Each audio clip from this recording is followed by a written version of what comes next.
자, 여러분, 오늘은 주역의 효위 그리고 기본 용어에 대해서 설명을 하도록 하겠습니다.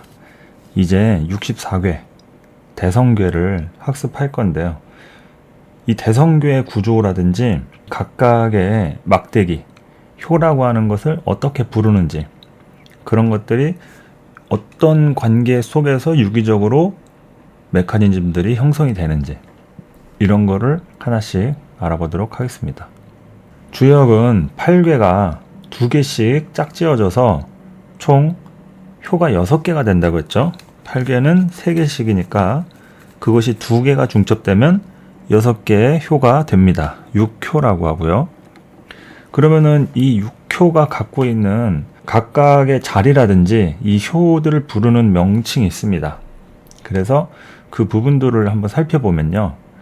이 효에는 다 자리가 있어요. 그래서 맨 밑에 해당하는 1효라고 하는 부분은 우리가 1이라고 하지 않고 초효라고 합니다. 양과 음을 통칭해서 초효라고 하는데요. 이것이 만약 양으로 되어 있다 하면은 초9라고 하고, 음으로 되어 있다 하면 초6이라고 합니다. 이 6하고 9가 왜 그렇게 되는 거냐면, 이 괴를 한번 살펴보면 8괴가 3효로 되어 있죠. 그래서 이 3효로 되어 있는 부분이 이것이 다 이어져 있으면은 이 이어진 점들이 총 9개가 됩니다. 그래서 9개의 점을 9라고 하고요. 이 9개의 점은 다 이어져 있는 반면에 음으로 이어진 이 3개의 효는 중간에 3개가 끊어져 있습니다. 그래서 이것을 6이라고 하죠. 그래서 음을 6이라고 하고 양을 9라고 한다. 그래서 이 부분에 대한 것은 그냥 외워두시면 되겠습니다. 자, 그래서 효는 밑에서부터 쌓아서 올린다고 했어요. 우리가 건물 지을 때, 아파트를 지을 때도 마찬가지죠. 위에서부터 지을 수는 없어요. 밑에서부터 층층이 쌓아 올리는 겁니다. 그러면 이제 밑에서부터 초효가 되고요. 5효까지 2효, 3효, 4효, 5효 이렇게 됩니다. 그리고 맨 마지막에, 맨 위에 올라와 있는 효는 6효인데 이것을 6이라고 부르지 않고 상효라고 부릅니다. 그러니까 총 2가지, 초효하고 상효는 1효하고 6효다 부르는 게 아니라 초효하고 상효라고 명칭한다는 것 정도 알아두시면 되겠죠. 그리고 각 효들의 자리와 관계가 있습니다. 이거는 기본적으로 우리가 중심을 잡았느냐 못 잡았느냐에 대해서 주역 괴마다 각 특징이 있는데요. 이 중이라고 하는 것은 이 중용의 중을 의미하기도 합니다. 그래서 세상 만물을 설명할 때 중심에 대한 부분이 얼만큼 탄탄한지 이런 것을 이제 보는데, 이 중심에 대한 것은 각 괴마다 하나씩 있어요. 그래서 하괴에 하나가 있고 상괴에 하나가 있어요. 그러면은 하괴에서의 중심은 당연히 2번째 해당하는 2효가 되겠죠. 상괴에 해당하는 중심은 당연히 5효가 되겠고요. 그래서 전체적인 6개의 효를 놓고 2효하고 5효를 중심효라고 부릅니다. 당연히 2효는 하괴의 중심효고 5효는 상괴의 중심효가 되겠죠. 이거는 그 상황에 맞게, 즉 때에 맞게 치우치지 않고 처신한다라고 하는 그런 뜻이 있습니다. 대체적인 이런 중이라는 부분이 의미하는 바가 뭔지 그냥 뭔지만 알고 넘어가면 됩니다. 이것을 해석할 때 디테일하게 막 이렇게 보고 하지는 않을 거고, 이런 것들이 베이스로 쌓여 있어야 그래야 이제 해석할 때 매끄럽게 되겠죠. 자, 이제 중을 배웠고요. 그 다음에 이제 정을 보도록 하죠. 정은 뭐냐면 자리를 제대로 얻었는가, 자리를 제대로 얻었는가에 대한 부분을 얘기합니다. 그래서 자리를 얻었느냐, 이거는 당연히 수를 알아야 하는데요. 홀수와 짝수의 개념을 이해하실 필요가 있습니다. 주역은 효가 6개까지밖에 없기 때문에 135와 246을 구분합니다. 당연히 135는 홀수죠. 자, 홀수는 짝이 없어요. 그렇기 때문에 짝을 찾아서 움직인다고 보시면 됩니다. 그래서 홀수를 양이라고 부릅니다. 반면에 짝수는 짝이 있어요. 246 다 짝이 있죠. 짝이 있기 때문에 움직이지 않아요. 정합니다. 그래서 짝수는 음이라고 한다. 그러면은 효를 보시면은 1, 3, 5효의 자리는 당연히 홀수니까 양이 와야겠죠. 양이 오면은 1, 3, 5효의 양의 자리를 정이라고 합니다. 근데 만약에 2, 4, 6에 해당하는 짝수의 자리에 양이 오게 되면 이것은 부정이라고 얘기를 합니다. 그러니까 양은 양 자리에 있어야 되고 음은 음 자리에 있어야 한다. 양의 자리는 어디다? 1, 3, 5라고 하는 홀수가 양의 자리니까 1, 3, 5효에 있어야겠죠. 그리고 음의 자리, 즉 짝수는 2, 4, 6에 위치해 있는 효가 음이어야겠죠. 그것을 정이라고 합니다. 정. 그래서 바른 자리에 놓였다라고 하면은 그것을 정위라고 합니다. 정위했다. 예. 그리고 자리를 얻지 못했다 이러면은 이제 부정 또는 실위했다 이렇게 얘기를 합니다. 아주 간단하죠.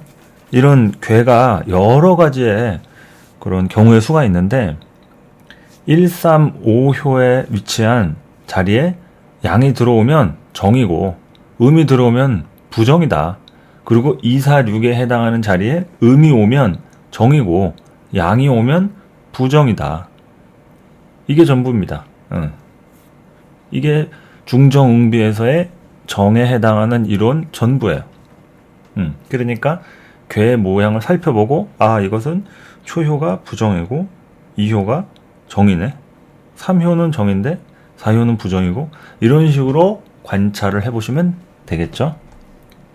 자, 그 다음은 이제 응입니다. 응은 뭐냐면 말 그대로 상응한다 라고 해서 짝이 되는 그런 관계를 얘기합니다. 그래서 초효는 4효하고 짝이 되고 2효는 5효하고 짝이 되고 3효는 상효하고 짝이 돼요. 그러니까 이거는 뭐냐면 8궤를 나란히 놓고 보면 그 8궤 위치에 따라서 같이 서로 만난다고 보시면 되는 거죠. 합궤에서의 8궤 시작은 초효죠. 상궤에서의 8궤 시작은 4효입니다.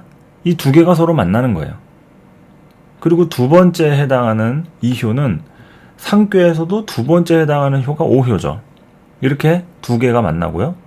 마지막 제일 위에 있는 8궤의 마지막 당연히 3효죠. 합궤에서는. 그리고 상궤에서는 마지막 효가 상효가 되죠. 그래서 3효하고 상효가 서로 짝이 되는 겁니다. 이 응에 대한 이론은 경박역이라고 하는 6효점을 볼 때 그 납값을 붙여가지고 사주처럼 보는 이론이라고 얘기를 했죠. 그 6효에서는 세하고 응이라는 이론이 있습니다. 괴마다 세하고 응이 붙어 있어요. 거기에 해당하는 이 응이 이 주역에서 얘기하는 응과 똑같습니다. 그러나 6효에서는 그게 정해져 있기 때문에 세가 정확하게 어떤 위치에 있고 응이 어떤 위치에 있느냐 정도만 이제 보시면 되겠죠. 주역에서의 응은 그러니까 초효하고 3효, 2효와 5효, 3효하고 상효를 다 본다고 하면 6효에서의 응은 세하고 응이라고 하는 것이 딱 정해져 있다. 어떤 것은 초효에 세가 붙기도 하고 어떤 것은 2효에 세가 붙기도 해요. 그러면은 세가 붙으면은 그 세하고 맞닿아 있는 응효가 짝이 되는 겁니다. 당연히 초효에 세가 붙으면 응효가 4효가 되겠죠. 그렇게 해가지고 이제 동효를 봐가면서 어느 쪽이 움직였느냐, 세가 동효냐, 응이 동효냐, 아니면 그 사이에 있는 간효가 동효냐, 밖에 있는 게 동효냐, 이런 식으로 이제 판단하는 방식이 됩니다. 그래서 응이라고 하는 것은 중요합니다. 이것은 나를 끌어주는 인자하고도 같고 또 외부에 있는 상황이 내부에 있는 상황과 얼만큼 결속이 되고 잘 뜻이 맞느냐 이런 거를 볼 때 아주 요긴하게 쓰입니다. 그래서 이런 응이 맞는다는 얘기는 음과 양이 서로 화합을 해야 되는 거예요. 그러니까 양이 양을 만나면 안 돼요. 음이 음을 만나도 안 되고요. 남자는 여자를 만나야 되고 여자는 남자를 만나야 좋듯이 양은 음을 만나야 좋고 음은 양을 만나야 좋습니다. 즉 이 얘기는 초효가 양이면 4효는 음이어야 좋다는 얘기예요. 만약에 초효가 음이면 4효는 양이어야 좋고요. 이런 식으로 서로 짝이 한쪽이 양이면 한쪽이 음으로 이렇게 받쳐주고 서로 짝을 지어줄 수 있는 부분이 되면 이것을 정응이라고 얘기를 합니다. 만약에 양 대 양이라든지 대 음으로 만나면 응하지 못했죠. 이것을 불응이라고 얘기를 해요. 그래서 불응이라는 얘기는 서로 응하지 않는다라고 보시면 되겠죠. 그 얘기는 팔괘끼리의 소통이 잘 이루어지지 않는다고 보시면 되는 겁니다. 이 팔괘가 전체가 다 소통이 안 될 수는 없겠지만 해당 효마다 소통이 되는 효가 있고 소통이 되지 않는 효가 있어요. 그래서 이렇게 응이 되는 효는 소통이 아주 잘 되어 있는 효다. 반면에 응이 되지 않고 이렇게 불응된 효는 소통이 잘 되지 않는 효다. 만약에 초효하고 사효가 서로 응이에요. 그러면 시작부터 뭔가 좋겠죠. 내가 뭘 하려고 하는데 받아주는 사람이 있으니까. 그렇죠? 아니면은 초효가 원래는 1, 3, 5는 양의 자리라고 했잖아요. 근데 초효에 만약에 음이 있다. 이러면은 자리를 얻지 못했지만 소극적인데 사효가 양이에요. 그러면 양이 나를 끌어줄 수도 있는 거예요. 상괴에 위치한 팔괴, 그것이 내가 지금 무기력하고 의욕이 없는데 그것을 좀 더 동적으로 만들어줄 수 있게 자극을 준다라든지 내가 조금이나마 더 움직일 수 있게 도와주는 것이 그게 응효의 관점입니다. 그래서 초효가 음이면 당연히 사효는 양인 것이 좋고 초효가 양이면 사효는 음인 것이 좋다. 나머지 2효하고 5효, 3효하고 상효도 마찬가지고요. 예. 근데 여기서 이제 자리까지 더 잘 얻으면 더 좋겠죠. 그래서 응이라고 하는 거 아주 중요하게 보실 필요가 있습니다. 자, 이제 마지막에 해당하는 이제 비를 보실 건데요. 중정응비 마지막 비인데 이 비는 그 사주에서 얘기하는 비경겁제 같은 느낌이에요. 응이라고 하는 것은 뭔가 재관 같은 느낌이라고 하면 비는 이웃한 그 형제 같은 개념, 동료라든지 형제의 그런 효의 도움 같은 거라 보시면 되겠습니다. 그래서 바로 위아래에 있는 효를 얘기하는 겁니다. 그것을 비효라고 얘기를 하는데 이 비효가 양이 있고 음이 있으면은 서로 친비라고 얘기를 합니다. 친하다 이거죠. 한쪽은 양이고 한쪽은 음이니까 서로 잘 조화가 맞는다라고 해서 친비라고 합니다. 그런데 밑에도 양이고 위에도 양이다. 이러면 서로 조화를 이루기가 어렵죠. 이것은 친비가 아니라 불비라고 합니다. 불비. 그래서 이 비의 관계 안에는 승승이라고 하는 이론이 또 있는데요. 이 승승은 뭐냐면 하나는 이을승이고 다른 하나는 탈승입니다. 이을승자는 뭐냐면 위에 양이 있는 거예요. 위에 양이 있는 것은 양을 음이 떠받들어 준다 해가지고 길한 걸로 칩니다. 그런데 양이 밑에 있고 음이 위에 있으면 양이 움직이고 싶은 대로 움직이지 못한다 해가지고 이것을 탈승이라고 얘기를 합니다. 그러니까 같은 승승이라 해가지고 조금 복잡하긴 한데 한쪽이 자리를 잇는다, 뭔가 도와준다 해가지고 이을 승자를 쓰고 다른 한쪽은 탈승, 음이 양을 올라탔다 해가지고 좀 부정적으로 보는 부분을 비 안에서도 이런 승승이라고 하는 부분이 있습니다. 그래서 중정응비 해놓고 괄호 열고 승승이라고 얘기를 하는 것이 주역의 기본 공식이다. 이렇게 보시면 되겠죠. 그래서 주역의 구조를 살피면 주역의 스토리가 다 이런 중정응비에 맞게 다 연결이 되어 있어요.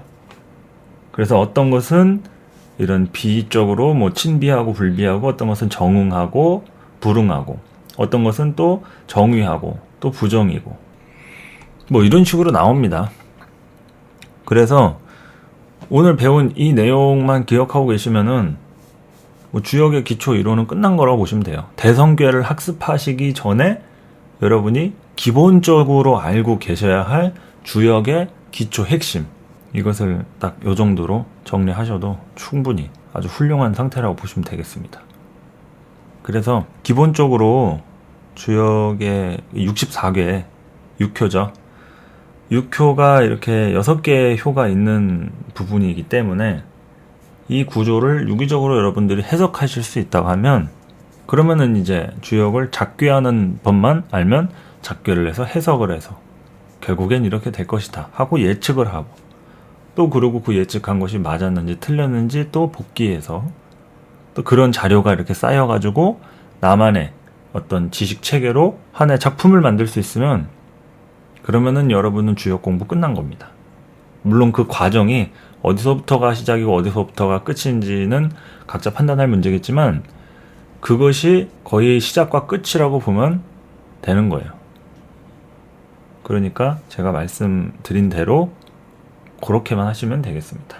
그래서 오늘은 대성괴 64괴를 읽을 수 있는 아주 기본적인 공식, 아주 기본이 되는 자주 쓰이는 용어와 내용들에 대해서 학습을 하셨습니다. 다음은 64괴 대성괴에 대한 순서, 서괴전을 하도록 하겠습니다. 이 순서만 쫙 훑고 그 다음에 각 괴마다 하나씩 보면서 해석을 해보도록 하죠. 자, 오늘도 긴 시간 강의 들어주셔서 감사합니다. 다음에 또 설명하러 오도록 하겠습니다.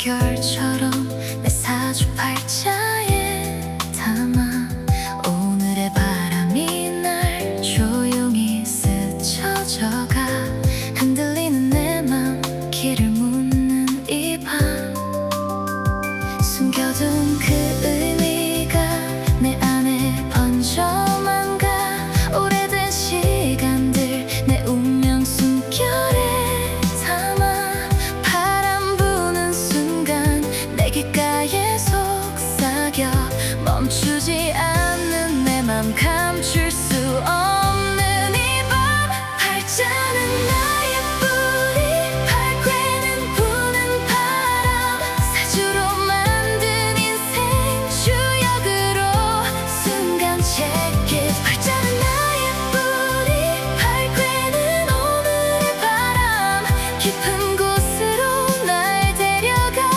어둠을 Yeah, 밝혀 왜 같은 사랑에 또 마음이 붙들려 왜 같은 자리에서 멈춰서 있을까 내 안에 오래된 결 쉽게 안 바뀌어 girl 태어난 시간의 turn 여전히 남았어 burn 왜 다른 바람에 또 가슴이 흔들려 왜 닫힌 문 앞에서 서성이고 있을까 내 안에 깊어진 결 쉽게 못 지워져 girl 흘러온 시간의 품 조용한 나만의 Yeah, 품 지금 갈까 말까 맘을 replay 깊은 밤 길 위로 대답은 simply 익숙한 상처들이 자꾸 길을 흐려 다른 문 앞에서 또 발끝이 떨려 잡은 기억들은 손끝에 남아 보내란 바람들이 귓구멍 속을 훑어 기다린 시간마다 심장은 빨라 움직임 한 걸음이 내일을 불러와 Yo, 사주는 내 바탕 몸에 벨리듬 같아 발괴는 오늘의 결을 뒤집는 것 같아 팔자는 깊은 밤 끝까지 내 안에 남아 발괴는 스친 찰나판을 바꿔놔 팔자는 왜 내 마음마다 흔들어 놓지 팔괴는 왜 이 밤마다 나를 밀어넣지 태어난 결 위에 오늘을 다시 turn up 내 인생 그곳에서 더 나답게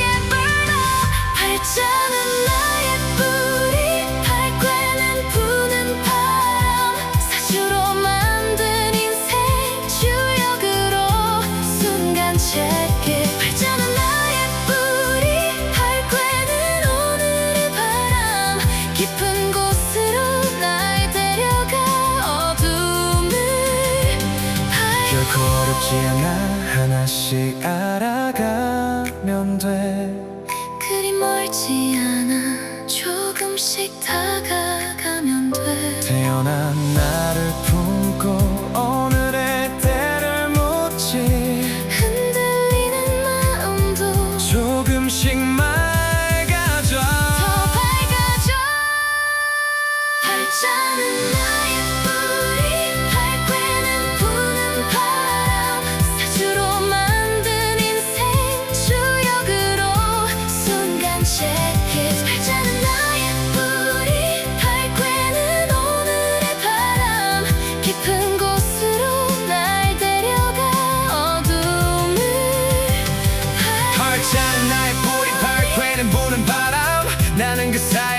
천천히 걸어가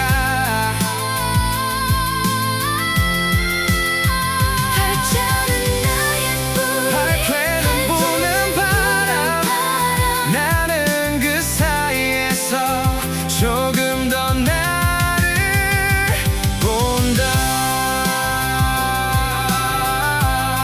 이제 진짜 인생 공부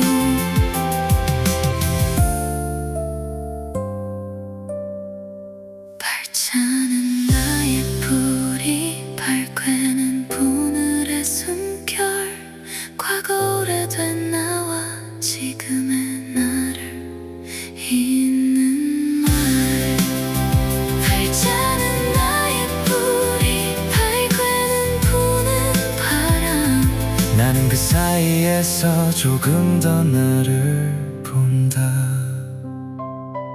이제 진짜 인생 공부